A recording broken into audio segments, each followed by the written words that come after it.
Wah, kasus penyakit ini makin lama makin meningkat. Berarti, hai teman-teman, jadi aku habis baca berita lama tentang penyakit thalassemia yang terus meningkat hingga 10.973 kasus per bulan Juni tahun 2021 loh. For your information, penyakit thalassemia merupakan penyakit kelainan genetik yang tidak menular. Gejala pasiennya yaitu lemas, pucat, dan memiliki riwayat transfusi darah berulang. Melihat gejalanya, berarti kita tahu bahwa penderita thalassemia sangat membutuhkan tambahan darah untuk transfusi darah. Lalu, apa yang bisa kita lakukan? Kita sebagai seorang yang sehat bisa membantu mereka dengan cara donor darah. Ngomong-ngomong, kita belum kenalan kan? Kenalan dulu gak sih? Assalamualaikum warahmatullahi wabarakatuh. Inter Arma Caritas. Salam sehat dan salam kemanusiaan. Aku Laila Nur Hanifah, bisa dipanggil Hani, dari PMR Wira Madrasah Aliyah Negeri Pacitan, kontingen Kabupaten Pacitan, akan menjelaskan tentang donor darah sukarela. Sebelum kita membahas tentang kegiatan donor darah, kita harus paham terlebih dahulu tentang darah. Darah adalah cairan dalam tubuh manusia dan hewan yang mengangkut senyawa penting seperti oksigen dan nutrisi ke dalam sel tubuh dan mentransfer produk buangan metabolik dari sel. Selanjutnya, golongan darah. Pasti kalian sudah tidak asing dengan golongan darah. Menurut sejarahnya, pada tahun 1900 seorang peneliti bernama Karl Landsteiner berhasil menemukan 3 dari 4 golongan darah, yaitu golongan darah A, golongan darah B, dan golongan darah O, dengan cara memeriksa golongan darah rekan kerjanya. Lalu pada tahun 1901, Van de Castillo dan Adrien Sorley berhasil menemukan golongan darah yang keempat, yaitu golongan darah AB. Dari keempat ini yang membedakan hanya antigen, genotip, dan antibodinya saja. Nah, kalian tahu nggak sih kalau darah itu adalah jenis cairan dalam tubuh yang sangat penting? Kenapa begitu? Karena darah memiliki fungsi yang banyak dan penting bagi tubuh. Memangnya apa saja sih fungsinya? Fungsinya yaitu 1. Mengangkut oksigen dari paru-paru ke sel-sel tubuh. 2. Mengangkut karbon dioksida dari sel-sel tubuh ke paru-paru untuk selanjutnya dikeluarkan. 3. Mengganti sel-sel yang rusak. 4. Mengedarkan hormon. 5. Mengedarkan sari makanan. 6. Menyerang kuman atau bakteri yang masuk. Dan yang 7. Sebagai pengatur suhu tubuh. Pada bagian sebelumnya kita sudah tahu nih, kalau darah itu sangat penting dan memiliki banyak sekali fungsi. Karena darah sangat penting, darah dapat kita donorkan kepada seseorang saat dibutuhkan. Dengan cara bagaimana? Dengan cara donor darah. Memangnya apa sih donor darah itu? Donor darah adalah kegiatan menyumbangkan darah untuk tujuan transfusi darah. Sedangkan transfusi darah adalah proses pemindahan darah dari orang yang sehat dan memenuhi syarat kepada seseorang yang membutuhkan.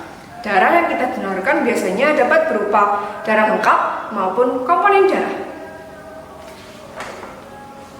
Donor darah juga memberikan kita banyak sekali manfaat.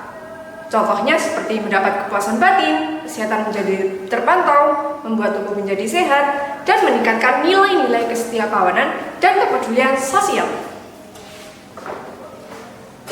Ada beberapa jenis donor darah yang bisa kita lakukan. 1. Donor darah sukarela atau DDS. Situasi ini gimana seseorang mendonorkan darahnya dengan cara sukarela tanpa diminta dan dia tidak tahu untuk siapa darahnya. 2. Donor darah pengganti atau DDP, di mana seorang yang diminta untuk mendonorkan darahnya kepada seorang dan dia tahu untuk siapa darahnya. Apakah siapapun bisa mendonorkan darahnya? Tentu tidak, karena ada beberapa persyaratan yang harus dipenuhi sebelum donor darah, seperti laki-laki atau perempuan berusia 18 tahun sampai 60 tahun, sehat jasmani dan rohani menurut pemeriksaan dokter, berat badan minimal 45 kg, kadar hemoglobin darah minimal 12,5 gram. tekanan darah sistolik 100 sampai 180 mm per Hg, sedangkan tekanan darah diastolik minimal 50 sampai 100 mm per Hg. Tidak menderita penyakit beresiko tinggi dan menular seperti HIV, AIDS, hepatitis B atau C, sifilis, kanker, jantung, paru-paru, dan penyakit kulit kronis. Dan yang terakhir, tidak dianjurkan bagi wanita hamil, haid, dan menyusui untuk mendonorkan darahnya. Kenapa banyak sekali syaratnya? Kita tahu bahwa darah itu sangat penting dan berperan sebagai zat pengangkut dalam tubuh. Jadi kita harus memastikan bahwa darah yang kita sumbangkan atau donorkan itu aman dan sehat. Lalu, apa yang harus kita lakukan saat akan donor darah sukarela? Gampang banget. Pertama, kalian cukup datang ke UTD atau unit transfusi darah PMI terdekat.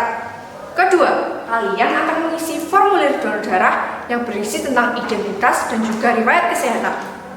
Ketiga, kalian akan melakukan pemeriksaan kesehatan, hemoglobin, tekanan darah, dan berat badan sesuai dengan syarat donor darah.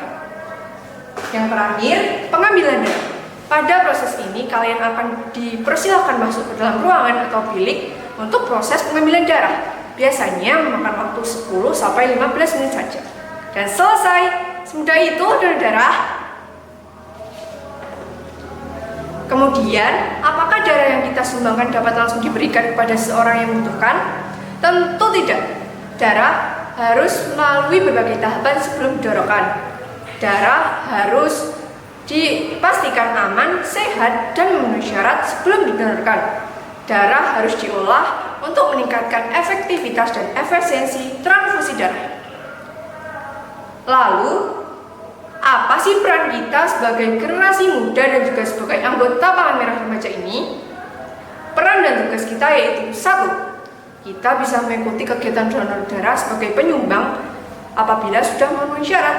Apabila belum, kita bisa mempersiapkan diri dan berpola hidup sehat agar bisa mendonorkan darah. Kita harus menjadi contoh yang baik kepada orang tua dan juga teman-teman agar mau mendonorkan darahnya juga. Kedua, kita bisa mengikuti kegiatan donor darah di lingkungan rumah maupun di lingkungan sekolah. Ketiga, kita bisa melakukan kampanye donor darah dengan cara menyebarkan poster donor darah sukarela di lingkungan rumah, di lingkungan sekolah, dan di sosial media. Kita juga bisa mengadakan kegiatan donor darah di lingkungan rumah maupun di lingkungan sekolah. Nah, jadi itu tadi penjelasan mengenai donor darah sukarela. Dengan donor darah sukarela, kita dapat membantu sesama dan juga diri sendiri. Ayo donor, kita sehat, mereka selamat. Hari Senin, bersih-bersih, pasang bendera biar berkibar. Cukup sekian dan terima kasih. Mohon maaf apabila penjelasannya panjang kali lebar. Salam sehat dan salam kemanusiaan. Intar Arma Caritas. Wassalamualaikum warahmatullahi wabarakatuh.